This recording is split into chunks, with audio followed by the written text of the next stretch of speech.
Hi everyone, welcome back to learn easy with Anjali. और आज हमें हमारा चैप्टर 7 शुरू करना है और शुरू करके ख़त्म करना है ऑफ क्लास 8, जिसका नाम है पर्टिकुलेट नेचर ऑफ मैटर। जिनको नहीं पता ये साइंस का टॉपिक है, चलो, और अगर नहीं पता है तो हमें एनसीईआरटी खोलने की बहुत बहुत ज़रूरत है। ठीक है, चलिए तो शुरुआत करते हैं पर्टिकुलेट नेचर ऑफ मैटर से। देखो समझो, यहाँ पे पर्टिकुलेट का मतलब पार्टिकल से है। ओके, तो पहला सवाल मेरा आपसे ये है, या फिर मैं कहूँ आपकी एनसीईआरटी का आपसे ये है कि why can we pile stones और sand easily but not water. ऐसा क्यों होता है कि जब मैं अपने हाथ में स्टोन्स को लेती हूँ, जब मैं अपने हाथ में सैंड को लेती हूँ, तो वो तो आराम से इकट्ठे हो जाते हैं मेरे हाथ में, लेकिन पानी नहीं होता, पानी तो पूरा बह जाता है। इसका जवाब क्या है? इसका जवाब ये है कि स्टोन्स और सैंड का अपना एक शेप होता है। ठीक है, वाटर का कोई शेप नहीं होता है, वाटर बहता रहता है, वाटर फैल जाता है, वाटर उस चीज का शेप लेता है जिस चीज में आप उसको डालोगे। अगर मैं उसको हथेली में डालूंगी तो वो उसका शेप ले लेगा, अगर मैं उसे छोटी सी किसी बॉक्स में डालूंगी तो वो उसका शेप ले लेगा, अगर मैं उसे वही मेरी फेमस बॉटल में डालूंगी तो वो उसका शेप ले लेगा। तो वाटर क्या करता है? आपकी बॉटल का शेप ले लेता है, आपके हाथ का शेप ले लेता है, छोटे से बॉक्स का शेप ले लेता है। क्यों? क्योंकि उसकी खुद का कोई शेप ही नहीं है। कहते हैं ना कि हमें हमेशा अपनी पर्सनालिटी बनाना चाहिए, कभी किसी को कॉपी नहीं करना चाहिए। पर वाटर को किसी ने समझाई नहीं बात, तो वाटर क्या करता है, आप उसको जहां डालोगे वो उसका शेप ले लेगा। दूसरा सवाल ये है, why does water take the shape of our folded hands but lose the shape later. Ma'am आपने ये तो बताया कि चलो मान लो मेरे हाथ में आ जाता है, बट ऐसा क्यों होता है कि वो मेरे हाथ में आ जाता है लेकिन बाद में अपने आप ऐसे बहता हुआ चला जाता है? क्योंकि वाटर कभी भी अपने शेप को होल्ड नहीं कर पाता, बेचारा बह जाता है। ठीक है, अब हमारे हैंड्स कैसे हैं? कटोरी जैसे हैं, बॉल जैसे हैं, बोल जैसे हैं। ठीक है, तो वाटर क्या करेगा? बोल के अंदर बैठ जाता है, पर जैसे मैं अपने हाथ को खोलूंगी, जैसे मैं अपने हाथ को खोलूंगी, कोई बोल नहीं है, कोई शेप नहीं है, तो वाटर क्या करेगा? बहता हुआ चला जाएगा। समझ में आया इतना? नाउ मुझे हवा नहीं दिखती है, तो किस प्रकार से जो ये हवा है वो मेरे बलून में एक वेट को ऐड करती है। ओके, देखो हमें पता है कि एयर इनविजिबल है, एयर हमको दिखाई नहीं देती है, लेकिन स्टिल वो कुछ तो है। ऐसा तो नहीं कि कुछ भी नहीं है, इट इज स्टिल समथिंग। जब एयर को आप बलून के अंदर डालते हो तो बलून एकदम टाइट हो जाता है, हैवी हो जाता है। इसका मतलब क्या है कि एयर का कुछ तो वेट है, एयर ने स्पेस तो ऑक्यूपाई करी है। इसका मतलब यह है कि अगर एयर नथिंग होती, अगर एयर कुछ भी नहीं होती, तो फिर बलून के साथ भी कुछ भी नहीं हो रहा होता। इसका मतलब एयर कुछ तो है जो बलून के अंदर जाके बलून के शेप को चेंज कर रही है, बलून एकदम टाइट हो जाता है। फोर्थ सवाल आपके लिए है, is the air we breathe today. आज जिस हवा में हम सांस लेते हैं, क्या वो वही एयर है जो आज से हजारों साल पहले एग्जिस्ट कर रही थी? तो आप कहोगे हाँ, एयर मूव करती रहती है, एयर मिक्स हो जाती है, एयर अर्थ में सर्कल अराउंड कर रही होती है बार बार बार बार बार बार।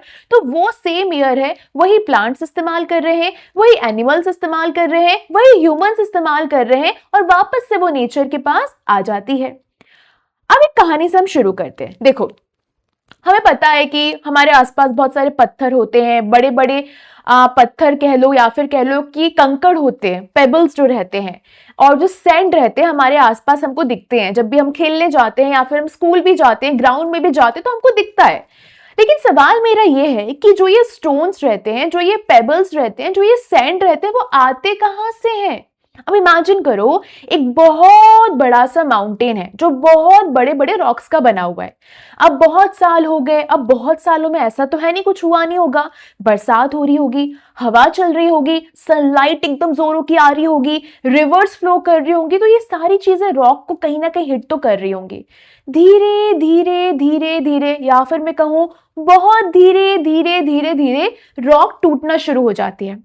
अब क्या होगा, पहले जो मेरी इतनी बड़ी रॉक थी वो बिग पीसेस में टूटेगी, इसके बाद जो ये पीसेस हैं वो स्टोन्स में बदल जाएंगे। ओके, और टूटेगा तो स्टोन बन जाएगा। ओके, अब ये टूटेंगे, फिर वो कंकड़ में बदल जाएंगे, पेबल्स में बदल जाएंगे, और छोटे और छोटे और छोटे और छोटे, और वो और छोटे हो जाएगा और बारीक हो जाएगा, तो वो सैंड हो जाएगा, रेत में बदल जाएगा, और वो जो सबसे सबसे छोटा होगा वो क्ले में बदल जाएगा। तो इमेजिन द सिचुएशन कि मैंने देखा कि एक बहुत बड़ा माउंटेन हुआ करता था, वो माउंटेन बड़ी बड़ी रॉक्स का बना था। सालों साल वो रॉक्स टूटती गई तो वो स्टोन बन गई, स्टोन टूटा तो वो पेबल बन गया, पेबल का मतलब होता है कंकड़, कंकड़ टूटे तो वो रेत बन गया, फिर मैं कहूँ सैंड बन गए, और फिर वो क्ले बन गया, यानी कि एक तरीके से बहुत एकदम बारीक सी मिट्टी बन गए। ओके, अब समझ में आया कि जो स्टोन्स होते हैं, पेबल्स होते हैं, जो सैंड होते हैं, वो कैसे आते हैं, सालों बन के आते हैं। तो अगर आप सैंड को पिक कर रहे हो जो किसी बीच पे आपको मिली, तो हमेशा याद रखना कि वो हमेशा से सैंड नहीं थी, वो बहुत बहुत बहुत पुराने रॉक का बहुत छोटा सा पीस है। ओके, लेकिन मैम ये ब्रेकिंग हुआ कैसे? आपने कहा इतना बड़ा पहाड़, इमेजिन भी करो कि चलो भैया वो रॉक्स का बना है, लेकिन ये इतनी बारीक बारीक चीजों में टूटा कैसे? तो जो हवाएं रहती हैं वो रॉक को बार बार हिट कर रही हैं, बार बार मार रही हैं, तो रॉक्स में स्क्रैच आने लगते हैं। अब जो स्क्रैच तो आ गए, अब क्या हो गया, रेन वाटर, बारिश हो रही है, बारिश क्या करती है, उसमें जो कुछ क्रैक्स होते हैं उनमें घुसने की कोशिश करती है, घुस रही है, बार बार घुस रही है, तो क्रैक्स क्या है, बड़े हो जाते हैं। अब जो रिवर वाटर रहता है वो स्टोन्स को बार बार घिस रहा है, बार बार घिस रहा है, तो स्टोन क्या हो जाते हैं, चिकने हो जाते हैं और छोटे हो जाते हैं। और समय के साथ, अब ये ऐसा तो है नहीं कि एक दिन की बात है, 2 दिन की बात है, 3 दिन की बात है, ये सालों से चल रहा है। तो जो इतना बड़ा रॉक था वो इतना घिस घिस के, टकरा टकरा के क्या हो गया, टाइनी ग्रेन्स ऑफ सैंड में कन्वर्ट हो जाता है। अब आपको लग रहा होगा मैम 1 महीने में हुआ ऐसा, कि 1 साल में हुआ ऐसा, कि 10 साल में हुआ ऐसा? बाबा मैं 10 साल की बात नहीं कर रही हूँ, मैं पता नहीं कितने सालों की बात कर रही हूँ, बहुत बहुत सालों की बात करी जा रही है। ठीक है, तो जो रिवर्स रहती हैं वो इन जैसे मान लो कोई पहाड़ है, ठीक है, रिवर टकरा टकरा के उसके जो पार्टिकल्स गिरते गए, रिवर्स उनको अपने साथ बहा के ले जाती है, और वो क्या करती है, माउंटेन्स पीसेस को प्लेन्स में ले जाती है। प्लेन्स मतलब जैसे मान लो हमारी गंगा रिवर है, गंगा रिवर बहते हुए आ रही है, एकदम पहाड़ों से आ रही है, माउंटेन्स से आ रही है, ग्लेशियर से आ रही है, और ग्लेशियर से बहते बहते वो प्लेन्स में जाती है, जैसे कि उत्तर प्रदेश में जा रही है, बिहार में जा रही है, या फिर हम कहें उत्तर प्रदेश में जाने के अलावा वो उधर भी जाती है, अपना जो सुंदरबन वाला एरिया है वहां पर जा रही है। तो इस तरीके से क्या करती है, ट्रैवल करती है। ठीक है, चलो अब पहला सवाल ये है, बहुत इंपॉर्टेंट क्वेश्चन ये है, is 1 grain of sand the smallest piece of a rock or it can be broken further? समझना, जो 1 grain होता है सैंड का, क्या वो रॉक का स्मॉलेस्ट पीस रहता है, या फिर उसको और आगे भी तोड़ा जा सकता है? यहां से आपका एक्चुअली रियल चैप्टर शुरू होता है। साइंटिस्ट ने भी यही सवाल किया कि यार कोई एक मैटर है, उसको मैं कितना तोड़ सकता हूं? जैसे कि मान लो मेरे पास ये मेरा फोन है, तोड़ूंगी नहीं मैं, ऑब्वियसली बात, एग्जाम्पल के लिए बता रही हूँ, तो मैं भी सोचूं कि मैं इसको कितना तोड़ूं, मतलब अंत में इसका कितना चूरा निकाल सकती हूँ। तो साइंटिस्ट ने सोचा कि चलो इसको समझने के लिए मैं टर्म का इजाद करता हूं, या फिर टर्म को समझने की कोशिश करता हूं, दैट इज पार्टिकल्स। क्या होता है, पार्टिकल्स। अब देखो, अगर हम पार्टिकल्स पे जाने से पहले एक चीज समझने की कोशिश करें, हमको ये समझ में आ गया कि एक बड़ा सा जो माउंटेन है वो रॉक बन सकता है, एक बड़ा सा जो रॉक है वो स्टोन बन सकता है, एक बड़ा सा स्टोन है वो पेबल बन सकता है, पेबल क्या बन सकता है, सैंड बन सकता है, और सैंड क्या बन सकती है, फाइन ग्रेन बन सकती है। अब मेरा सवाल है कि आपने माउंटेन को रॉक में बना दिया, रॉक को स्टोन में कर दिया, स्टोन को पेबल में कर दिया, पेबल को आपने सैंड में कर दिया, सैंड में फाइन ग्रेन्स भी आ गए, लेकिन अब मुझे ये बताओ मैम, क्या जो ये फाइन ग्रेन्स है इसको और तोड़ा जा सकता है? और मैं आपसे कहूंगी हाँ, लेकिन एक पॉइंट तक, यानी कि एक पॉइंट ऐसा आएगा जब वो उसके बाद कभी नहीं टूटेगा। हर चीज की एक लिमिट होती है, और उस लिमिट के बाद जो आपका मैटर होता है उसको आप नॉर्मल टूल से तो कभी नहीं तोड़ सकते। क्या बोला मैंने, नॉर्मल टूल से आप कभी नहीं तोड़ सकते, और उस स्मॉलेस्ट पीस को हम कहते हैं पार्टिकल। और आपका चैप्टर इसी आइडिया के बारे में है, जो मेरे सराउंडिंग में जितनी भी चीजें हैं वो सब टाइनी पार्टिकल से बनी है, चाहे मेरा फोन हो, चाहे मेरा क्लचर हो, चाहे मेरा माउस हो। ठीक है, माउस मतलब जो हम कीबोर्ड के साथ इस्तेमाल करते हैं ना, ठीक है, अब जो इनपुट डिवाइस रहता है अपना, चाहे मेरा स्टाइलस हो, कुछ भी चीज हो, आप अपने आसपास देखो, आप बैठे हो, आपके हाथ में टैबलेट है, आपके हाथ में फोन है, सब चीज किस चीज की बनी है, टाइनी टाइनी पार्टिकल्स का बना है। तो मेरा पहला सवाल यहां से शुरू होता है कि मैम मुझे ये बताओ कि मैटर एक्चुअली होते किस चीज के, बने किस चीज के होते हैं? तो एज यूजुअल साइंस कर रहे हैं तो एक्टिविटी तो 100% करेंगे, तो इमेजिन करो आपके हाथ में एक चौक है, इमेजिन करो, आई होप अगर आपके पास हो तो आप उसको लेके भी बैठना, एक्सपेरिमेंट वाला तो घर पे भी हो सकता है। ओके, अब बुक आपसे एक एक्टिविटी करवाना चाह रही है, आपको चौक को ब्रेक करना है, तोड़ना है। ओके, तो हमने यहां से क्या सीखा? पहला स्टेप हमने ये किया कि हमने लंबी सी चौक स्टिक ली, उसको 2 पीसेस में तोड़ा। अब हर पीस को हमने फिर तोड़ा, तोड़ते गए तोड़ते गए तोड़ते गए, अपने हाथों से तोड़ते गए और उसको तब तक तोड़ा जब तक आप अपनी फिंगर से उसको और नहीं तोड़ पा रहे हो। अब इन स्मॉलर पीसेस को आप क्या करोगे, एक मोर्टार या फिर मैं कहूंगी सिलबट्टा, अगर आपको घर में पता है सिलबट्टा होता है मम्मी कूटती है, उसमें जाके आप स्मॉलर पीसेस को क्या करोगे, बिल्कुल फाइन चॉक पाउडर में कन्वर्ट कर दोगे। अब उस पाउडर को आप मैग्नीफाइंग ग्लास से देखोगे। किससे देखोगे? मैग्नीफाइंग ग्लास से देखोगे तो आपको क्या दिखाई देगा? आपको अभी भी टाइनी व्हाइट ग्रेन्स दिखाई देंगे और हर टाइनी ग्रेन क्या है? अभी भी चॉक है। ओके, यानी कि जो मेरी इतनी बड़ी चॉक थी, जो अब ये पाउडर्स में कन्वर्ट हो गई है, दोनों की फीचर्स तोड़ने के बाद या फिर तोड़ने के पहले इनका कलर अभी भी व्हाइट है, यानी कि सेम कलर है। छूने पर मुझे अभी भी वो चॉक वाला फील दे रहा है, यानी कि सेम फील है और वो सेम मटेरियल है। तो क्या चॉक इतना तोड़ने के बाद किसी नई चीज में बदल गई? तो आप बोलोगे नहीं मैम, वो पहले चॉक स्टिक थी, बस अब एक चॉक पाउडर बन गई है, पर है तो वो चॉक ही ना। इसी को मैं बोलती हूं physical change. Physical change. Okay, जैसे कि आप कहीं गिर गए, आपकी उंगली में कुछ चोट आ गई, तो चोट से थोड़ी आपकी उंगली ऐसी हो गई कुछ समय के लिए, है ना। आई होप ऐसा कभी ना हो, ठीक है, एग्जाम्पल के लिए बोल रही हूँ, यानी कि आपको फिजिकली थोड़ा दिक्कत आई है, फिजिकल चेंज आया है कुछ टाइम के लिए, बट वो हील हो जाएगा, सही हो जाएगा। बट यहाँ पे क्या हो रहा है, आपने चौक को तोड़ा, पहले वो स्टिक के फॉर्म थी, फिजिकल रूप में वो कैसी थी, स्टिक जैसी दिख रही थी, बाद में वो चूरे में आ गई या फिर मैं कहूँ पाउडर रूप में आ गई, तो वो क्या हो गया, फिजिकल चेंज हो गया। यानी कि यहां पर सिर्फ साइज चेंज हुआ है, सब्सटेंस चेंज नहीं हुआ है। अब मेरा सवाल ये है कि यार मैम एक बात बताओ, मैं सोच रहा हूं कि मैं चौक को कितना और छोटा ब्रेक कर सकता हूं। देखो, अगर आप चौक को पीसते रहे पीसिंग पीसिंग पीसिंग अपनी इमेजिनेशन में इवेंचुअली, तो चौक का ग्रेन क्या होगा, और छोटा हो जाएगा और छोटा हो जाएगा और छोटा हो जाएगा, अंटिल आप एक ऐसी स्टेज पे ना पहुंच जाओ जहां पे आप उसको आगे फर्दर ब्रेक नहीं कर सकते। तो द स्मॉलेस्ट पीस, क्या डेफिनेशन होगी कॉन्स्टिट्यूएंट पार्टिकल की, द स्मॉलेस्ट पीस। मैं यहाँ पे कीवर्ड्स को हाईलाइट कर रही हूँ, प्लीज याद रखना, अपनी कॉपी में नोट कर लेना।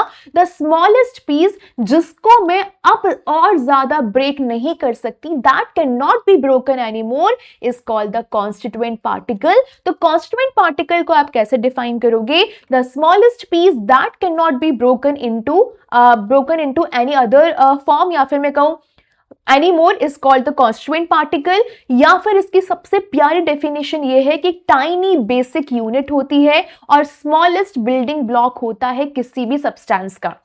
सेल क्या होती है? सेल हमारी बॉडी की क्या होती है? स्मॉलेस्ट यूनिट होती है। इसी प्रकार से जो पार्टिकल होता है वो टाइनी बेसिक यूनिट होता है, the smallest building block of the substance.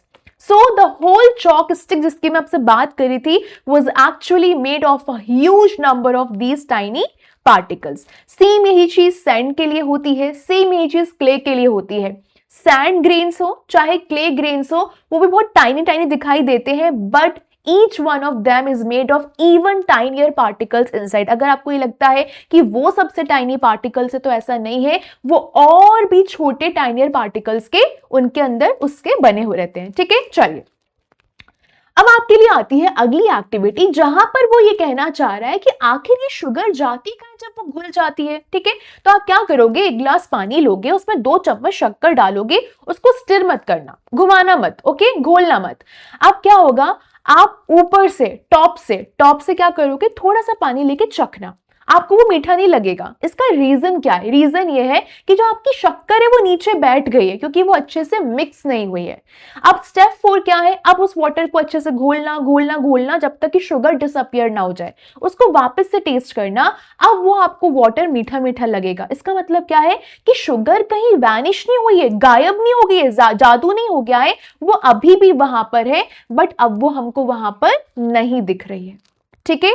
लेकिन मैम मेरा सवाल यह है कि but why can't we see sugar in water, क्यों हम शुगर को अब पानी में नहीं देख पा रहे हैं? क्योंकि जब शुगर डिसॉल्व होती है तो हर जो ग्रेन होता है शुगर का वो मिलियंस ऑफ टाइनी पार्टिकल्स में टूट जाता है, और ये पार्टिकल्स क्या करते हैं, स्पेसेस में जाते हैं जो वाटर पार्टिकल्स के बीच में होते हैं। जैसे कि मान लो मेरे पास कुछ ऐसे बॉक्स है, ठीक है, या फिर आपकी क्लासरूम है, वहां पे दो लोग हैं, ठीक है। एक है जिनका हम नाम रख देते हैं white team, okay, white team, और दूसरी हम बना देते हैं blue team, okay, blue team.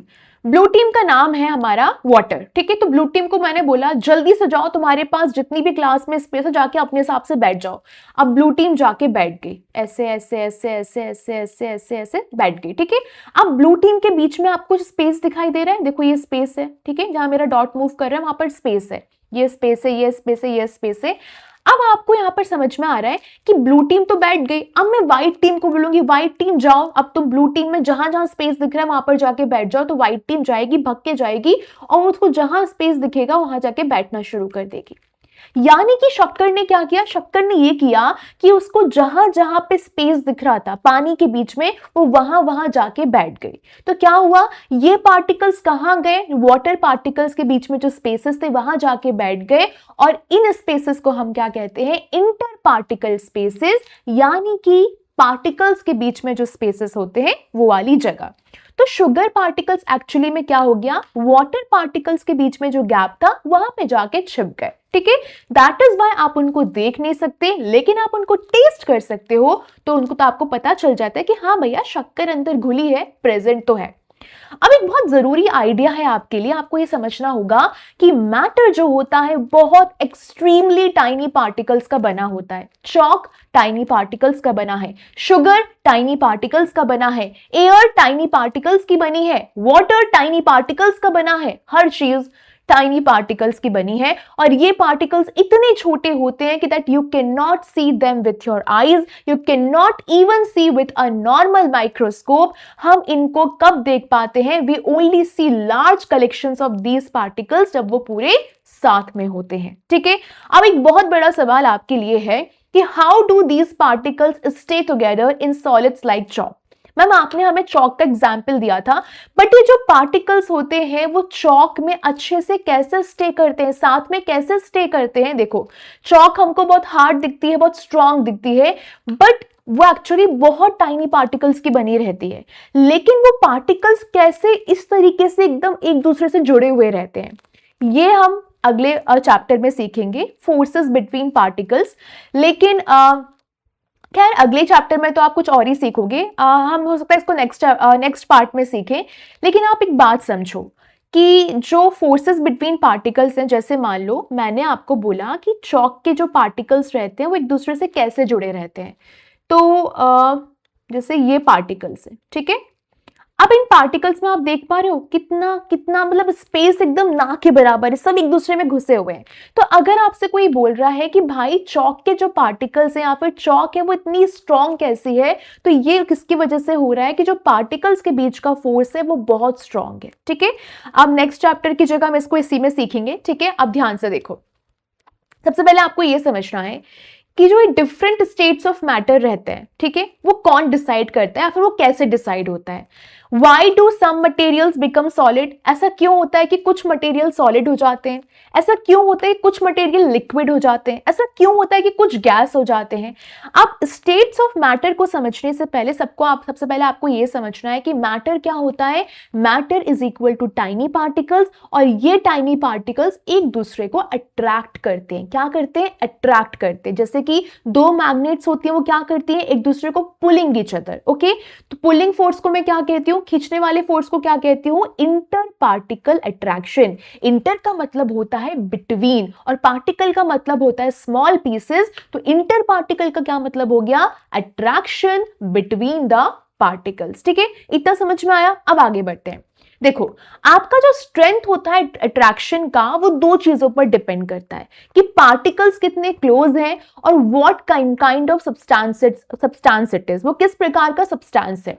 जब पार्टिकल्स बहुत ज्यादा क्लोज होते हैं तो फोर्स ऑफ अट्रैक्शन, उनके बीच में जो अट्रैक्शन का फोर्स होता है वो बहुत बहुत बहुत स्ट्रांग होता है। जैसे कि आपका कोई बेस्ट फ्रेंड होगा, ठीक है, तो आपके और आपके बेस्ट फ्रेंड के बीच में जो बॉन्ड है वो बहुत बहुत स्ट्रांग है। आप लोग साथ में फ्रेंडशिप डे सेलिब्रेट करते होंगे, तो वो बॉन्डिंग क्या है, बहुत स्ट्रांग है।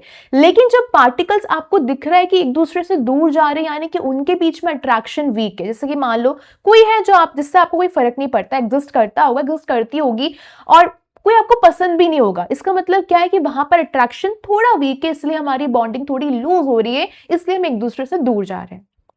ओके, तो जब पार्टिकल्स बहुत क्लोज हैं तो फोर्स ऑफ अट्रैक्शन बहुत स्ट्रांग है, जब पार्टिकल्स एक दूसरे से दूर जा रहे हैं तो अट्रैक्शन बहुत ज्यादा वीक है। और इस स्ट्रेंथ ऑफ अट्रैक्शन डिसाइड करती है कि whether the matter become solid या फिर लिक्विड या फिर गैस। ओके, अब एक बहुत प्यारी सी एक मैं कहूंगी कहानी सी है, कहानी कहूंगी या फिर कहूंगी एक आपके लिए नॉलेज एक है कि आपने एक नाम सुना होगा, आचार्य कणद। अगर आपने नहीं सुना होगा तो प्लीज इनके बारे में जरूर सर्च करिएगा। देखो, सर्च करना आना चाहिए, ठीक है ना, हर चीज यूट्यूब से पढ़ना अच्छी बात है, लेकिन हमको खुद से भी सर्च करना चाहिए। ओके, देखो, तो एंशिएंट इंडियन साइंस की बात करते हैं, प्राचीन काल के विज्ञान की बात करते हैं, बहुत पहले अगर मॉडर्न साइंटिस्ट की बात करें, इनके पहले ना कुछ एक एंशिएंट साइंटिस्ट हुआ करते, जिसमें से एक थे आचार्य कणद। एंशिएंट इंडियन फिलोसोफर थे जिन्होंने ये कहा था कि जो जितने भी सारे पदार्थ हैं, जितने भी सारे मैटर्स हैं, वो छोटे छोटे पार्टिकल्स के बने हुए हैं। सोचो कितने साल पहले एक ऋषि ने कहा था, आचार्य कणद ने कहा था, और उन्होंने उन पार्टिकल्स को कहा था परमाणु। परमाणु आज हम कहते हैं मॉडर्न साइंस में एटम्स। आचार्य कणद ने ये चीज बहुत पहले कह दी थी, और इनका आइडिया कहां पे लिखा गया है, वैशेषिक सूत्राज। वैशेषिक सूत्राज में। तो इंडिया ने पार्टिकल्स के बारे में हजारों साल पहले सोच लिया था। ये बहुत प्यारा फैक्ट है, प्लीज इसको जरूर याद रखिएगा, ठीक है। चलिए, तो चलते हैं सॉलिड स्टेट के बारे में। सॉलिड इतने हार्ड कैसे होते हैं, अपने शेप में इतने फिक्स्ड कैसे होते हैं। अगर ये मेरा फोन है, यहाँ भी यही शेप है, हवा में उड़ाऊंगी यही शेप है, नीचे गिराऊंगी टूट जाएगा, और शेप ऑलमोस्ट वही रहेगा। तो ऑब्जेक्ट्स को इमेजिन करो, आयरन नेल, ठीक है, कीला हो गया, रॉक सॉल्ट हो गया, स्टोन हो गया, एल्यूमिनियम हो गया, लकड़ा हो गया, एक कोई चाबी हो गई। ये सारे ऑब्जेक्ट्स में एक चीज कॉमन है। क्या कॉमन है? सबका फिक्स्ड शेप होता है, सबका फिक्स्ड वॉल्यूम होता है, कभी भी बहते बहते तो नहीं है, और इनको हाथ से आसानी से नहीं तोड़ा जा सकता। ऐसा क्यों होता है? क्योंकि सॉलिड्स में जो पार्टिकल्स होते हैं, बिल्कुल पार्टिकल्स होते हैं, वो एक्सट्रीमली एक दूसरे में पैक्ड रहते हैं, और उनके बीच का जो अट्रैक्शन रहता है, जो आपके और आपके बेस्ट फ्रेंड के बीच में है, उस तरीके से बहुत बहुत स्ट्रांग रहता है। और ये स्ट्रांग फोर्स क्या करते हैं, पार्टिकल्स को बहुत टाइटली होल्ड करते हैं। पार्टिकल्स अपने प्लेस से मूव नहीं करते, वो सिर्फ वाइब्रेट करते हैं। मतलब बिल्कुल हल्का सा आपको लग रहा है कि मूवमेंट नहीं हो रहा है, पर हल्का सा मूवमेंट हमेशा होता है, ठीक है। जो आवाजें हो रही हैं, हल्का सा मूवमेंट, यहाँ पे हल्का सा वाइब्रेशन हमेशा होता है, ओके। लेकिन ये मैटर क्यों करता है? क्योंकि सॉलिड्स अपना शेप हमेशा रखते हैं, पार्टिकल्स फ्रीली मूव नहीं कर पा रहे। सॉलिड्स हमेशा एक प्लेस में रहते हैं, क्योंकि पार्टिकल्स एक दूसरे से बहुत स्ट्रांगली अट्रैक्ट होके, स्टिक होके बैठे रहते हैं। अब एक बात बताओ, ठीक है, हम समझ गए सॉलिड ऐसा होता है, सॉलिड वैसा होता है, बड़ा अच्छा है। लेकिन एक बात बताओ मैम, अगर मैं सॉलिड को हीट कर दूं तो क्या होगा? तो जब आप सॉलिड को हीट करते हो तो पार्टिकल्स क्या कहते हैं, बहुत तेजी से फास्ट करना शुरू कर देते हैं, वाइब्रेशन और तेज होगा और स्ट्रांग होता जाता है। और एक टेम्परेचर ऐसा आएगा कि वो इतना ज्यादा वाइब्रेट करते हैं कि हो सकता है कि वो एकदम ब्रेक फ्री हो जाए फ्रॉम देयर फिक्स्ड पोजीशन, और यहां पर सॉलिड क्या बन जाता है, लिक्विड बन जाता है। और जहां पर ऐसा होता है, जब सॉलिड लिक्विड में कन्वर्ट हो रहा होता है, वो होता है मेल्टिंग पॉइंट। तो मेल्टिंग पॉइंट की डेफिनेशन क्या होती है? ऐसा लोएस्ट टेम्परेचर जहां पर सॉलिड लिक्विड बन जाता है। क्या डेफिनेशन होगी, क्या याद रखोगे? The lowest temperature at which a solid becomes a liquid, ये याद रखना, ठीक है। अब देखो आपको लेफ्ट में एक इमेज दिखाई दे रही है जहां पर आपको दिख रहा है सॉलिड्स के बीच में कितना स्ट्रॉन्ग एकदम जोड़ी बना के बैठे हैं, एक दूसरे को छोड़ ही नहीं रहे। फिर पार्टिकल्स में वाइब्रेशन इंक्रीज हुआ, मैंने इनको हीट करना शुरू किया, तो वाइब्रेशन शुरू हुआ, धर धर धर कांपने लगे वो, और कांप के क्या हुआ, रिश्ते टूट गए, दरारें आ गई, और दरारें आई तो क्या हो गया, बहना शुरू कर दिया और वो लिक्विड बन गए, ठीक है। चलो तो एग्जाम्पल्स कुछ है मेल्टिंग पॉइंट्स के, याद रखना। आइस का मेल्टिंग पॉइंट होता है 0 डिग्री सेल्सियस, यूरिया का होता है 133 डिग्री सेल्सियस, आयरन का होता है 1538 डिग्री सेल्सियस। तो आइस क्या होता है, क्विकली मेल्ट हो जाता है, ओके इसका मतलब उसके पार्टिकल्स के बीच में थोड़ा सा कमजोर फोर्स है। लेकिन जो आयरन होता है, आयरन को गर्म करने के लिए, पिघलाने के लिए बहुत भयानक हाई टेम्परेचर चाहिए होता है, यानी कि उसके बीच में जो फोर्स है पार्टिकल्स के वो बहुत बहुत ज्यादा स्ट्रांग है। अब बारी आती है लिक्विड स्टेट की। ऐसे क्यों होता है मैम कि जो लिक्विड्स रहते हैं वो किसी भी कंटेनर का शेप ले लेते हैं, ठीक है। इसको मेंटली इमेजिन करना, आप क्या करोगे, ग्लास में पानी को डालोगे तो आपको ग्लास जैसा दिखता है। अगर आप उसी पानी को बोल में डालोगे, कटोरे में डालोगे तो कटोरे जैसा दिखेगा। अगर आप उसको क्या करोगे, वापस से उसको बॉटल में डालोगे तो क्या करेगा, वापस से बॉटल जैसा दिखेगा। यानी कि पहले क्या हुआ, पहले आपने पानी किस में लिया, बॉटल में लिया, उसको बोल में डाला, बोल से फिर बॉटल में डाला, तो पानी किसी का सगा नहीं है, वो अपने हिसाब से अपना शेप नहीं बदल पा रहा है, वो किसके हिसाब से बदल रहा है, यूटेंसिल के हिसाब से बदल रहा है, जिस बर्तन में डाल रहे हो उसके हिसाब से बदल रहा है। ऐसा क्यों हो रहा है, क्योंकि पार्टिकल्स जो लिक्विड्स में होते हैं वो क्लोज होते हैं बट टाइटली फिक्स नहीं होते, कि ठीक है हम करीब करीब रहेंगे बट ज्यादा चिपक के नहीं रहना भाई, ऐसा उनका रहता है। तो वो मूव कर सकते हैं या फिर स्लाइड कर सकते हैं एक दूसरे के ऊपर। तो लिक्विड क्या होता है, उनका कोई फिक्स शेप नहीं होता, उनका कोई फिक्स वॉल्यूम नहीं होता। Example 200 millilitre of water is 200 millilitre. कोई फर्क नहीं पड़ता कि आप उसको कौन से कप में डाल रहे हो, कहां डाल रहे हो, कैसे डाल रहे हो, वो 200 मिलीलीटर ही आपके लिए रहेगा, ठीक है। लेकिन मैम हमको कैसे पता चलेगा कि पार्टिकल्स मूव कर सकते हैं, तो आप क्या करोगे, एक बोल ऑफ वाटर लोगे, उसमें उंगली डालोगे, आपकी उंगली उसमें बहुत स्मूथली मूव कर रही होगी। अगर यही चीज तुम जाके पत्थर पे ट्राई करोगे, स्टोन पे ट्राई करोगे, तो आपकी उंगली नहीं मूव करेगी उसके अंदर जाके। इससे क्या प्रूव होता है, लिक्विड्स में सॉलिड्स के कंपैरिजन में वीकर अट्रैक्शन होता है, लिक्विड्स में मूवमेंट होता है, लेकिन पार्टिकल्स फिर भी क्लोज रहते हैं, पर इतना क्लोज नहीं रहते हैं जितना कि सॉलिड में रहते हैं, ठीक है। चलो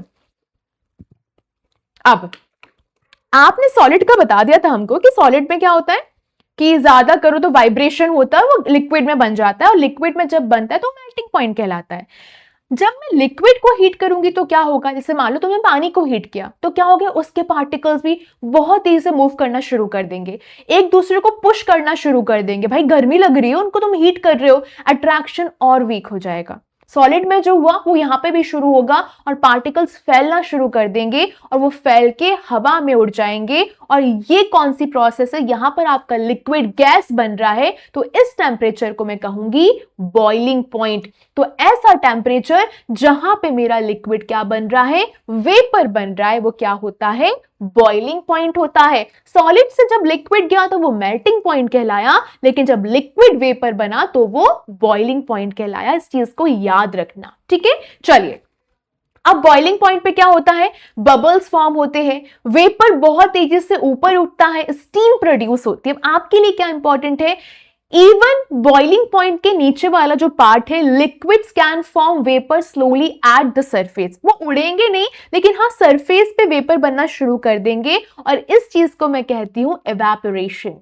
क्या कहती हूं, एवेपोरेशन। जैसे कि मान लो आपके जो गीले कपड़े होते हैं वो क्लाउडी डे में ड्राई हो रहे हैं, ठीक है, इसका मतलब वहां पे क्या हो रहा है, एवेपोरेशन हो रहा है। उनके अंदर की जो लिक्विड है वो क्या हो रहा है, उड़ रहा है, धीरे धीरे निकल रहा है, ठीक है। लेकिन वहां पर बॉइलिंग पॉइंट की जरूरत हमको नहीं है, वहां पर वो नॉर्मली एवेपोरेशन के मेथड से निकल जाता है, ठीक है। अब आता है gaseous state. What makes gases fill any empty space. ऐसा क्या होता है, गैसेस के पास ऐसा कौन सा जादू होता है कि कोई भी जगह खाली है वहां जाके भर के बैठ जाती है। अब इमेजिन करो आपने स्मोक को जार में ट्रैप कर दिया, ठीक है, अंदर डाल दो, उसे कवर कर दिया। अब आप क्या करोगे, टॉप में एक और खाली जार रखोगे और जो उसके बीच में जो ग्लास है जिससे आपने पिछला जार ढका था उसको निकाल दोगे, ठीक है। अब आप देखोगे कि नीचे वाले जार से वो स्मोक ऊपर ऊपर जाके बहना शुरू कर देगी। बट आपने क्या ऑब्जर्व किया कि जो स्मोक है वो अपने आप फैलती है, यानी कि उसने पूरे एम्प्टी जार को अपने आप फिल कर दिया। तो उससे आपको क्या समझ में आया कि गैसेस का कोई फिक्स शेप नहीं होता, गैसेस का कोई फिक्स वॉल्यूम नहीं होता, गैस के पार्टिकल्स बहुत तेजी से मूव करते हैं हर डायरेक्शन में, यानी कि जो उनका इंटर पार्टिकल अट्रैक्शन था, जो अट्रैक्शन बिटवीन पार्टिकल्स होता है वो ऑलमोस्ट जीरो है। तो पार्टिकल्स एक दूसरे से बहुत दूर जाके उड़ रहे हैं और वो बहुत फ्रीली मूव कर रहे हैं। तो इसकी वजह से क्या हुआ, गैस फैल गई, गैस ने पूरे कंटेनर को फिल कर दिया, गैस फ्लो करने लगी। A gas can be compressed easily, air in balloon इसका सबसे बड़ा एग्जाम्पल है। एक चीज जो आपको हमेशा दिमाग में रखनी है, अगर आपसे कोई बोलता है फ्लूइड क्या होता है, तो आप बोलोगे लिक्विड्स और गैसेस को हम फ्लूइड्स कहते हैं।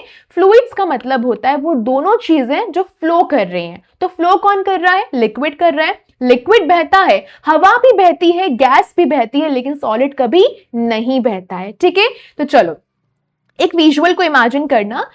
देखो, स्मोक आपको गैस का मूवमेंट दिखाता है, पर क्यों दिखाता है, क्योंकि गैस के पार्टिकल्स इनविजिबल होते हैं, तो आप गैस तो देख नहीं पाओगे, इसलिए आपको क्या करना पड़ेगा, स्मोक वहां पर देखना पड़ेगा। स्मोक आपको दिख जाता है, थोड़ा काला काला सा होता है। ठीक है, स्मोक पार्टिकल्स छोटे होते हैं, विजिबल होते हैं। गैस पार्टिकल्स क्या होते हैं, जो स्मोक पार्टिकल्स को बंप करते हैं, इससे क्या होता है, स्मोक ज्यादा मूव करता है और वो बताता है कि गैस कैसे स्प्रेड कर सकती है। और यही सेम चीज होती है आयोडीन वेपर के साथ। किसके साथ होती है, आयोडीन वेपर के साथ। ठीक है, अब आपको ये टेबल अपने कॉपी में बना के रख के याद कर लेनी है। ठीक है, भले ही तुम इस वीडियो को बीच में रोको, अभी रोक के लिखना है लिखो, लेकिन लिखो। ठीक है, आपको ये डिफरेंसेस याद होने चाहिए। ठीक है, स्टेट, सॉलिड, लिक्विड, गैस।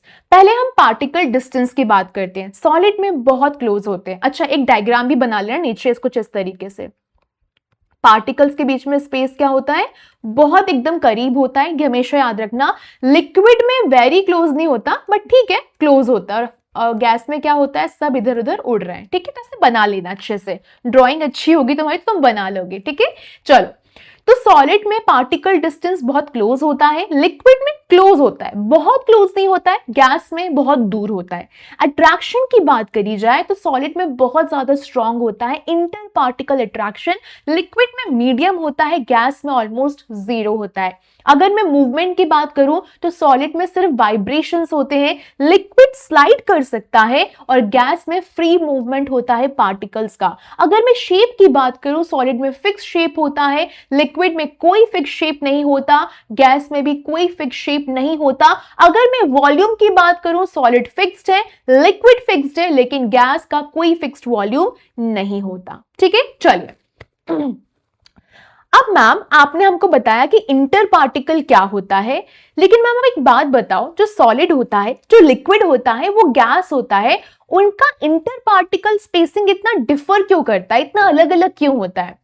तो हमने क्या सीखा कि मैटर का मतलब होता है टाइनी पार्टिकल्स। ये पार्टिकल्स एक दूसरे से अट्रैक्ट करते हैं और उन पार्टिकल्स के बीच में कुछ स्पेसेस होते हैं। अब हम क्या सीखेंगे कि भैया how much space is present in solids, liquids and gases. आप बार बार कह रहे हो ना मैम कि उनमें स्पेस होता है, स्पेस होता है, तो हमको बताओ कि कितना स्पेस होता है। ठीक है, और हम ये समझेंगे why this space decides how they behave, और ये स्पेस कैसे डिसाइड करता है कि वो सॉलिड बनेगा, लिक्विड बनेगा या गैस बनेगा। ठीक है, चलिए अगेन एक्टिविटी तो करनी ही पड़ती है, तो आपको सिरिंज का इस्तेमाल करना है टू अंडरस्टैंड गैस पार्टिकल्स। आप क्या करोगे, एक सिरिंज लोगे जिसमें निडल नहीं होगी। ठीक है, प्लंजर को पुल करोगे all the way back, syringe अब क्या करेगी, हवा से भर जाएगी।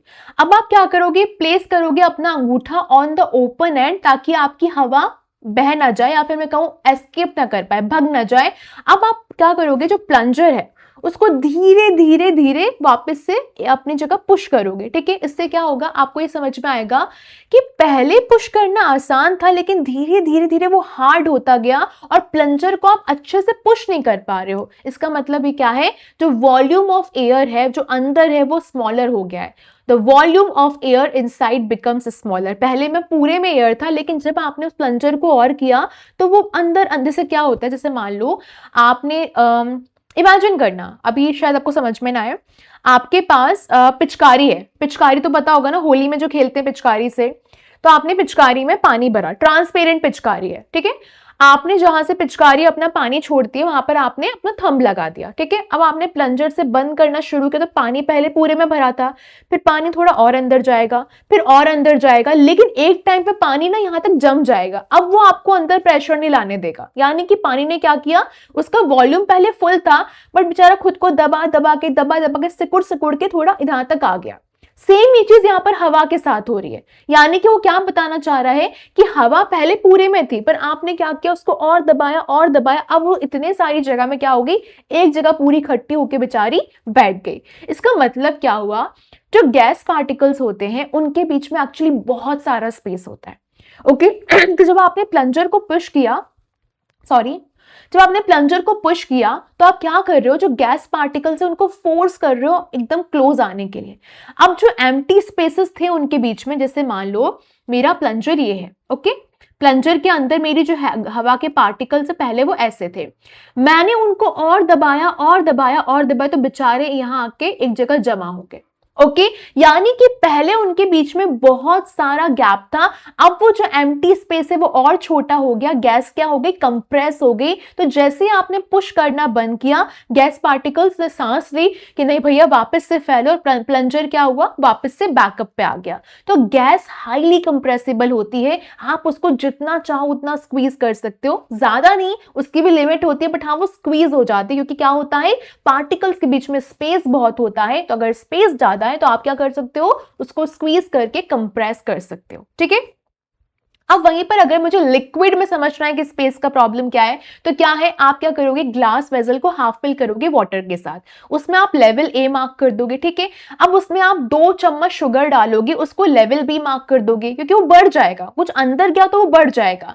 अब उसको वापस से एकदम ऐसे करना, स्टिर करना, घोल देना, और तब तक करना जब तक कि शुगर डिसॉल्व ना हो जाए, और डिसॉल्व होने के बाद आप क्या करोगे, उसको लेवल सी मार्क कर दोगे।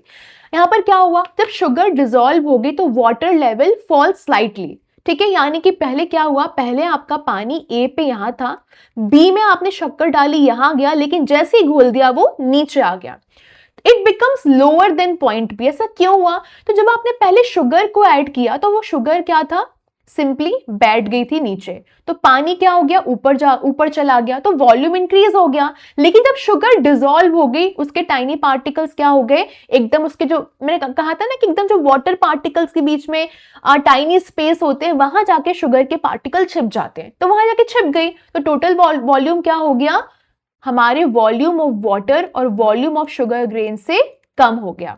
पहले उन लोगों के पार्टिकल्स अलग अलग थे तो स्पेस ज्यादा घेर लिया, फिर शुगर ने क्या किया, उसने जगह ढूंढ ली कि भाई यार क्यों इतनी स्पेस लेना है, कुछ जगह खाली दिख रही है वहां जाके चले जाते हैं। तो शुगर ने क्या किया, वाटर पार्टिकल्स के बीच में जाके बैठ गई, तो उसके बाद सी का लेवल क्या हो गया, बी से थोड़ा कम हो गया। तो इससे आपको क्या पता चला, liquids have empty spaces between the particles, ठीक है।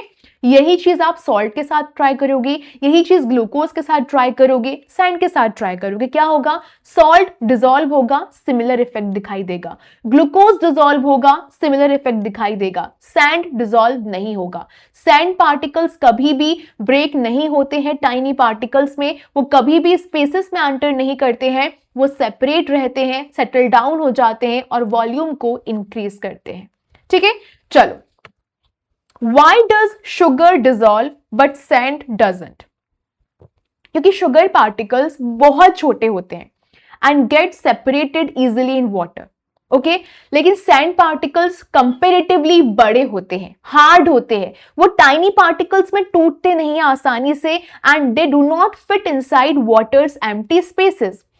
अब अगर मैं सॉलिड्स की बात करूं तो सॉलिड्स में भी क्या एम्प्टी स्पेसेस होते हैं, क्या लगता है तुम लोग को, होते होंगे क्या, लिक्विड का हमने देख लिया, गैस का हमने देख लिया, एक्चुअली बहुत लोगों को लगता है नहीं होते होंगे, बट रियलिटी होती है कि हाँ होते हैं, लेकिन कंपेरेटिवली बहुत कम होते हैं, छोटे छोटे होते हैं, ठीक है।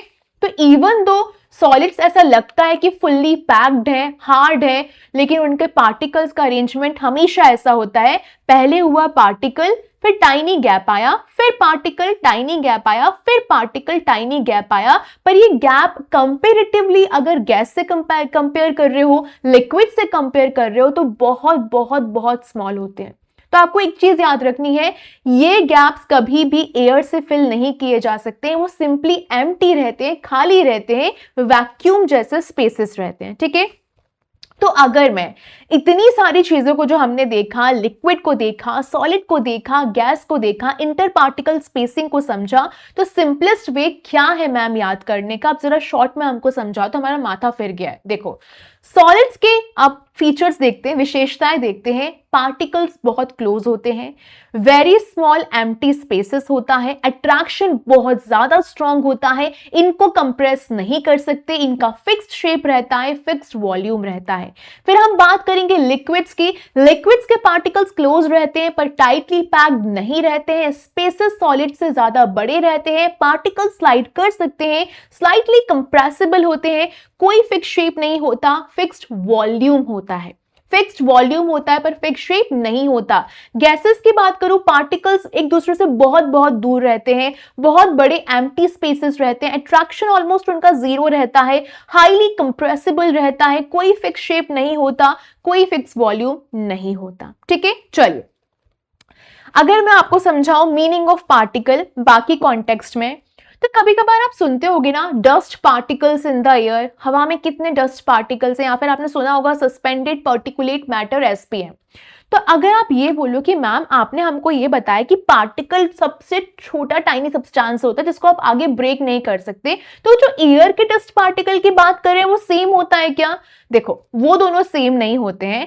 As the tiny particles that make up matter, dust particles tiny particle से अलग होते हैं। डस्ट पार्टिकल्स हम अपनी आंखों से देख सकते हैं आसानी से, और ये जो आपके एटम्स होते हैं या फिर मॉलिक्यूल्स होते हैं उनसे मिलियंस ऑफ टाइम्स बड़े होते हैं। मतलब डस्ट पार्टिकल के अंदर खुद काउंटलेस एटम्स होते हैं। तो particle in science of matter क्या होता है? मैटर के टर्म्स में क्या होता है? एक्सट्रीमली टाइनी बिल्डिंग ब्लॉक होता है। लेकिन अगर पोल्यूशन के टर्म में बात करी जाए पार्टिकल की, तो छोटा तो होता है लेकिन कंपैरेटिवली बहुत ज्यादा बड़ा होता है एक्चुअली एटम से और मॉलिक्यूल से। तो डस्ट पार्टिकल कभी भी नॉर्मल पार्टिकल जैसा सेम नहीं होता है, प्लीज कंफ्यूज मत होना इसमें, ठीक है। चलिए, अब ये टेबल भी क्या करना है, क्या करना है, बिल्कुल अपनी कॉपी में नोट डाउन करके रखना है। सॉलिड, लिक्विड, गैस, ठीक है। अब रिवाइज करें टेबल को। चलो, सॉलिड के बीच का डिस्टेंस बहुत क्लोज होता है, लिक्विड का क्लोज होता है, गैस का ज्यादा दूर होता है। अगर मैं एम्प्टी स्पेस की बात करूं, सॉलिड के बीच में बहुत कम होता है, लिक्विड में थोड़ा होता है, गैस में तो बहुत ज्यादा होता है। क्या सॉलिड कंप्रेसिबल है? क्या उसे कंप्रेस कर सकते हो? नहीं कर सकते। लिक्विड को थोड़ा सा कर सकते हैं पर गैस को तो ज्यादा कर सकते हैं। शेप की बात करिए, सॉलिड का फिक्स्ड होता है, लिक्विड का कोई फिक्स शेप नहीं होता है, गैस का भी कोई फिक्स शेप नहीं होता है। वॉल्यूम की बात करी जाए, सॉलिड का फिक्स्ड रहता है, लिक्विड का फिक्स्ड रहता है, गैस का कोई फिक्स्ड वॉल्यूम नहीं रहता है, ठीक है। ओके, चलो अब मैम आप जरा हमको ये बता दो कि जो पार्टिकल्स होते हैं वो किस प्रकार से सॉलिड्स, लिक्विड्स और गैसेस में मूव करते हैं। तो हमने ऑलरेडी सीखा है मैटर क्या होता है। मैटर होता है टाइनी पार्टिकल। ये पार्टिकल्स के बीच में कुछ स्पेस होता है उनके बीच में, और वो एक दूसरे को अट्रैक्ट करते हैं, ठीक है। अब हमने बहुत मोस्ट इंपॉर्टेंट आइडिया हमने लर्न किया, दैट इज पार्टिकल्स हमेशा मूव करते हैं, हमेशा। Even when you think something is still, the tiny particles inside are moving. ये बोलना चाह रहा है कि अगर आपको ये लग रहा है कि ये चीज ऐसी है, ठीक है, और आपको ये लग रहा है कि इसके अंदर पार्टिकल्स मूव नहीं कर रहे हैं, तो ये आपकी गलत फहमी है। तो देखो, सबके अंदर पार्टिकल्स मूव कर रहे हैं, चाहे वो सॉलिड हो, चाहे वो लिक्विड हो, चाहे वो गैस हो, लेकिन जो स्पीड होता है उनके मूवमेंट का वो हर स्टेट में अलग अलग होता है। सॉलिड पे मूव कर रहे हैं पर वो इतना इतना इतना कम स्पीड है कि समझ में नहीं आता, सॉलिड लगता है। लिक्विड में वो ज्यादा मूव करते हैं, और गैस में तो क्या है भैया, उड़ ही रहे हैं, मूव्स द फास्टेस्ट। तो अब इसको एक्टिविटी के साथ समझते हैं, ठीक है। एक बहुत बहुत फेमस एक्टिविटी होगी, आपने बहुत नाम सुना होगा, पोटेशियम पर मैग्नेट, ठीक है। इसको वाटर में डालना है। इमेजिन करो आपने एक ग्लास लिया क्लीन वाटर का, और उसमें जेंटली कुछ फ्यू ग्रेन्स ऑफ पोटेशियम पर मैग्नेट डाला, पर्पल क्रिस्टल होता है, उसको उसमें डाल दिया। आपको क्या दिखाई देगा? पहले जो पर्पल कलर है वो धीरे धीरे धीरे ग्रेन से बाहर आएगा, और फिर वो स्ट्रीक बनाना शुरू कर देगा। जैसे कि आपको दिख रहा है स्ट्रीक बन रही है यहाँ पर, the lines of colour in water. और कुछ टाइम बाद जो एंटायर वाटर है वो आपका पिंक हो जाएगा, ठीक है। पोटेशियम पर मैग्नेट इन वाटर वाली एक्टिविटी में। पर ऐसा होता क्यों है? क्योंकि जो वाटर पार्टिकल्स हैं वो मूव कर रहे हैं, वो हमेशा मूव कर रहे हैं, ठीक है। तो एक्चुअली स्टेप बाय स्टेप क्या हुआ ये समझने की कोशिश करो। वाटर पार्टिकल्स ने क्रिस्टल को हिट किया, ठीक है। अब उन्होंने क्या किया, पुल आउट किया कुछ स्मॉल पर्पल पार्टिकल्स को, ओके। वाटर पार्टिकल्स मूव करते रहे, हिट करते रहे और वो पुश करते रहे पर्पल पार्टिकल्स को हर जगह। सून क्या हुआ, वो कलर पूरी तरीके से फैल गया और ये स्प्रेडिंग ये प्रूव करती है कि पार्टिकल्स अपने आप खुद से मूव कर रहे हैं अंदर ही अंदर। आपको ये लग रहा है जादू हो रहा है, पर जादू नहीं है, एक्चुअली पार्टिकल्स वो सारे मूव कर रहे हैं अंदर अंदर, ठीक है। लेकिन मैम हमारा सवाल है कि आपने हमको ये बता दिया पोटेशियम परमैंगनेट डिसॉल्व हो रहा है, वो हो रहा है, लेकिन आप ये क्यों नहीं बता रहे हो कि सैंड डिसॉल्व क्यों नहीं हो रहा है? क्योंकि सैंड पार्टिकल्स बहुत बड़े होते हैं, बहुत स्ट्रांगली एक दूसरे को पकड़े रहते हैं। वाटर पार्टिकल्स कितनी भी कोशिश कर ले उनको पुल डाउन नहीं कर पाता, उनको खींच नहीं पाता अपनी तरफ। तो सैंड क्या होता है, ढीठ का ढीठ नीचे बैठा रहता है कि बोलता है कि मैं तो नहीं घुलूंगा भाई तेरे में, क्योंकि मैं इतना हल्का फुल्का नहीं हूं, हमारी बॉन्डिंग बहुत ज्यादा स्ट्रांग है, तो हमको नहीं तोड़ सकता, ठीक है। चलिए अब कुछ चीजें हम देख लेते हैं। Hot water versus room temperature versus ice cold water. एक गर्म पानी और रूम टेम्परेचर जो बिल्कुल नॉर्मल है, और एक होता है एकदम ठंडा ठंडा पानी। तो आप क्या करोगे, इन तीनों चीजों में पोटेशियम परमैंगनेट को डालोगे, गर्म पानी में, नॉर्मल पानी में, आइस कोल्ड पानी में। अब आप क्या ऑब्जर्व करोगे, जो कलर है वो हॉट वाटर में ज्यादा तेजी से फैला, नॉर्मल वाटर में उससे कम हुआ, और कोल्ड वाटर में सबसे कम तरीके से फैला। क्या बोला, सबसे तेज वो गर्म पानी में फैला। पर ऐसा क्यों हुआ, क्योंकि जो गर्मी होती है वो फास्टर करती है पार्टिकल्स को मूव करने में। जैसे कि मान लो मेरा हाथ है, ठीक है, मेरा हाथ है, आपने एकदम गर्म तवे पे चिपका दिया, क्या भयानक चीखूंगी मैं, एकदम भग जाऊंगी, पूरे घर में खलबली मच जाएगी, भाई क्या हो गया क्या हो गया क्या हो गया, क्योंकि जल रहा है ना। लेकिन वहां पे थोड़ा नॉर्मल टेम्परेचर पे वो ओके ओके रहेगा। ठंडे में तो खैर अपन इंसान है तो अपन तो वहां पे भी चीखेंगे। लेकिन अगर मैं पार्टिकल्स की बात कर रही हूँ, तो पार्टिकल्स में क्या होता है, जो हीट रहती है वो पार्टिकल्स को ज्यादा फास्ट मूव करवाती है। तो जितनी ज्यादा हीट रहेगी उतना तेज आपका मूवमेंट होगा, यानी कि पार्टिकल्स का मूवमेंट होगा, और जितनी कम हीट रहेगी उतना ही स्लो मूवमेंट रहेगा पार्टिकल्स का। और ये आइडिया बहुत बहुत जरूरी है आपके दिमाग में घुसने के लिए। हीट एनर्जी एक्चुअली आपके पार्टिकल के मूवमेंट को कंट्रोल करती है। तो जितना गर्म होगा उतना आपका पार्टिकल मूव करेगा, ठीक है मैम। लेकिन अब एक हमारा सवाल है कि जो गैस के पार्टिकल्स होते हैं मूव कैसे करते हैं। जैसे कि हमारे घर में जब मम्मी पूजा करती हैं, पापा पूजा करते हैं, हम खुद पूजा करते हैं, तो हम अगरबत्ती जलाते हैं, और अगरबत्ती मेरे घर के उस कॉर्नर में लगी रहती है। पर धीरे धीरे क्या होता है, पहले तो वो एकदम उस एरिया के आसपास जहां पे जलाया है वहां पर उसकी सुगंध आएगी, फिर धीरे धीरे वो सुगंध फैलती जाती है, और आपको समझ में आता है कि पूरे कमरे में, कभी कभी तो पूरे हॉल या घर में भी फैल जाती है। पर ये खुशबू मेरे तक पहुंची कैसे, क्योंकि गैस पार्टिकल्स क्या करते हैं, अब तक तो समझ में आ चुका है, बहुत तेजी से मूव करते हैं। एयर पार्टिकल्स क्या करते हैं, हिट करते हैं फ्रेग्रेंस पार्टिकल्स को। फ्रेग्रेंस पार्टिकल्स मतलब जो अगरबत्ती से खुशबू निकल रही है उसको हवा हिट करती है, और वो क्या करती है, उनको हर डायरेक्शन में पुश करने लग जाती है, और उस प्रकार से जो पूरी खुशबू है आपके पूरे घर में या फिर पूरे कमरे में महक जाती है, ठीक है। तो इससे क्या होता है, आपको एग्जाम्पल अगर बताया जाए तो परफ्यूम है, परफ्यूम की खुशबू ऐसे ही तो महकती है। रूम फ्रेशनर ऐसे तो पूरे रूम में महकता है। जो किचन में जो मस्त मस्त पकवान बनते हैं उनकी खुशबू बेडरूम में ऐसे ही तो आती है। तो इससे क्या प्रूव होता है कि हाँ भैया गैसेस सबसे तेज मूव करती हैं, ठीक है। चलिए कुछ रियल लाइफ एग्जांपल्स देख लेते हैं। आपने एक्सपीरियंस किया होगा मूविंग पार्टिकल्स एवरीडे, ठीक है। जैसे कि मान लो गरम गरम खाने की खुशबू बहुत तेजी से फैलती है। रूम फ्रेशनर आपका रूम फिल कर देता है, बहुत अच्छी खुशबू आती है। जो पेट्रोल की स्मेल आती है पेट्रोल पंप के पास, वो भी बहुत काफी दूर से अपने पास ट्रैवल करते हुए आ जाती है। किचन में अगर कुछ जल रहा होगा तो कमरे तक पता चल जाता है। अगरबत्ती की खुशबू आपकी, जब एकदम प्रेयर कर रहे हो, भगवान की आरती गा रहे हो, अच्छी खुशबू आ रही है तो एकदम खुशबू आने लगती है। तो ये सब क्यों होता है, क्योंकि गैस पार्टिकल्स बहुत तेजी से मूव करते हैं, ठीक है। अब एक साबुन का एग्जाम्पल लेते हैं। देखो आपने देखा साबुन से हम हाथ धोते हैं, हमारे गंदे हाथ होते हैं, हम हाथ धोते हैं, जो कुछ पार्टिकल्स होते हैं साबुन के वो हमारी क्लीनिंग में हेल्प करते हैं। जैसे कि आपने मान लो तेल लगे हुए कपड़ों को धोया सोप से, तो एक्चुअली जो सोप के पार्टिकल्स होते हैं, अब सोप भी पार्टिकल्स के बना हुआ है, सोप के पार्टिकल्स क्या करते हैं, वो जो तेल होता है उसके आसपास घूमते हैं, मूव अराउंड करते हैं, और जो वन एंड ऑफ सोप रहता है, सोप का एक एंड रहता है वो ऑयल में जाके चिपक जाता है, और जो दूसरा एंड रहता है वो वाटर में जाके मिक्स हो जाता है। अब सोप क्या करता है, ऑयल को कपड़े से उठाने की कोशिश करता है और वाटर क्या करता है, उसको धो देता है। अब ये सुनने में बड़ा आसान सा लग रहा है। इमेजिन करो कि एक सुपर हीरो सोप निकल कर आता है, उसको दिख रहा है कि कपड़े पे तेल लगा है, वो पानी को बोलता होगा पानी चल तुझे मेरी मदद करनी है, वो जाता होगा, फिर वो चिपक जाता होगा ऑयल के एक एंड से पकड़ता होगा पानी को, फिर वहां से छुटाता होगा पानी, उसको धोता होगा और इस तरीके से पूरा तेल निकल जाता होगा। बट ये आप आगे चल के बहुत अच्छे से पढ़ोगे, जिसकी पूरी प्रोसेस होती है, पूरा मैकेनिज्म होता है। बट यहाँ पर हम 8th क्लास के हिसाब से पढ़ रहे हैं। ये सब क्यों हो रहा है, बस आपके दिमाग में ये चीज होनी चाहिए, क्योंकि टाइनी पार्टिकल्स हमेशा मोशन में रहते हैं। सोप के जो टाइनी पार्टिकल्स हैं वो हमेशा अपना काम कर रहे होते हैं। ठीक है, चलिए, तो अभी तक हमने जो पढ़ा, जो कुछ भी पढ़ा, पार्टिकल का मूवमेंट हो गया, हीट की एनर्जी हो गई, वो हमें ये समझाने की कोशिश कर रहा है कि जो हीट की एनर्जी होती है वो आपके पार्टिकल मूवमेंट को कंट्रोल कर रही होती है। जितनी ज्यादा हीट रहेगी उतना ज्यादा आपका मूवमेंट फास्ट होगा, जितनी कम हीट रहेगी उतना स्लो मूवमेंट रहेगा। तो सॉलिड को लेके आप जल्दी से मेरे साथ रिवाइज करो। वेरी लो हीट एनर्जी रहती है इसकी, पार्टिकल्स बहुत ज्यादा क्लोज रहते हैं, वो सिर्फ वाइब्रेट कर सकते हैं, स्ट्रॉन्ग अट्रैक्शन उनको फिक्स्ड करके रखता है। ठीक है, चाहे सॉलिड हो, चाहे लिक्विड हो, चाहे गैस हो, ये पूरे आप जब भी एग्जाम में आएगा इन डायग्राम को तो आप बनाकर ही आओगे। ठीक है, हमेशा याद रखना। इसके बाद लिक्विड की बारी आती है।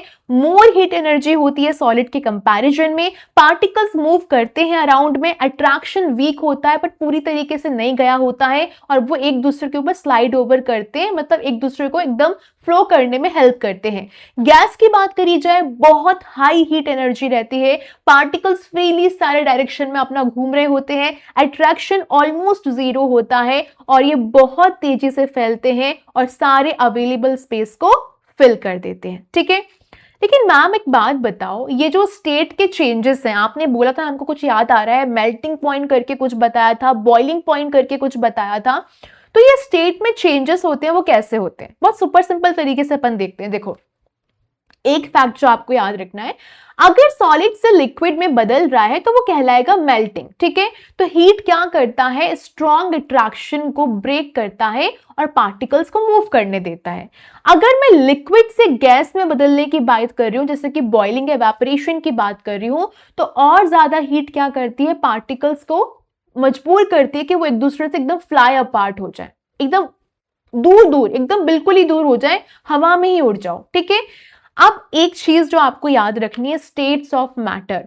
ये टेबल प्लीज प्लीज रट लेना, यहां से क्वेश्चन 100% बनता है सॉलिड लिक्विड गैस के बीच में कंपैरिजन। एक बार मेरे साथ रीड करो। ठीक है, सॉलिड के इंटर पार्टिकल स्पेसिंग बहुत मिनिमम रहता है, पैकिंग जो रहती है पार्टिकल्स की वो क्लोजली पैक्ड रहते हैं, जो कि हम यहां पर देख सकते हैं। इंटर पार्टिकल अट्रैक्शन बहुत ज्यादा रहता है और पार्टिकल्स का जो मूवमेंट होता है वो नेग्लिजिबल रहता है, सिर्फ वाइब्रेशंस होते हैं। ठीक है, चलिए अब ये लिक्विड की बात करते हैं। इंटर पार्टिकल स्पेसिंग लिटिल रहता है, लेकिन सॉलिड से ज्यादा रहता है। पार्टिकल्स लिटिल मोर देन, हाँ मैं सही बोल रही हूँ ना, inter particle spacing little more than in solids. Particles little loosely packed रहते हैं सॉलिड के कंपैरिजन में। Inter particle attraction slightly weaker रहता है सॉलिड से। Movement of particles restricted to limited space. अगर मैं गैस की बात करूं, इंटर पार्टिकल स्पेसिंग इनके बीच में बहुत ज्यादा रहता है, पार्टिकल्स फ्री रहते हैं, इंटर पार्टिकल अट्रैक्शन मिनिमम रहता है, नेग्लिजिबल रहता है, movement of particles in all the available space. ये प्लीज टेबल को याद कर लेना, और अगर आप ये ना याद करो तो मैंने इसको और टुकड़ों में तोड़ के सिंपल तरीके से आपको दे दिया है, आप यहां से भी रिवाइज कर सकते हो। कैसे याद करोगे? सॉलिड के बारे में देखोगे, मूवमेंट कम रहता है, वाइब्रेशन होता है, स्पेसिंग बहुत कम होती है, ट्रैक्शन बहुत स्ट्रांग होता है, हीट एनर्जी थोड़ी लो होती है।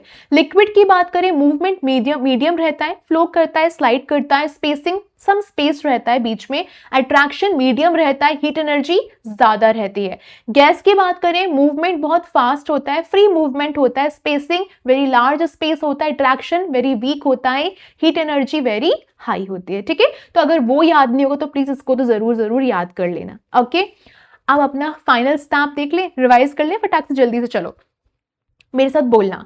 Matter is made of tiny particles. These particles are always moving. Attraction is strongest in solids, weaker in liquids, least in gases.